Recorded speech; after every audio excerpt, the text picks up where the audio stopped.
İsmailli rayonundaki Kalinin adına kolxoz, Respublikamızın en qabaqcıl təsərrüfatlarından biridir. Onun qabaqcıllar sırasına çıkmasında, kolxozun sədri, sosialist əməyi qəhrəmanı Nikolay Vasilyeviç Nikitinin də təşkilatçılıq rolu az olmamışdır. Onun sədr olduğu müddətdə kolxozun ümumi gəliri 100 mindən 4 milyon 400 min manata, taxıl istehsalı isə 1800 tondan 12500 tona çatdırılmışdır. Bugün qədri bilən kolxozçular öz işgüzar sədrlərinin anadan olmasının 50 illiyini qeyd edirlər. Kolxozun partiya təşkilatı katibi Jabil,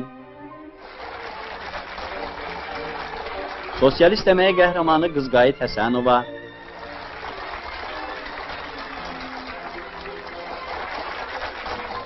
İsmailli rayon partiya komitəsinin birinci katibi Qaşam Aslanov və başqaları yubilyarı təbrik etdilər.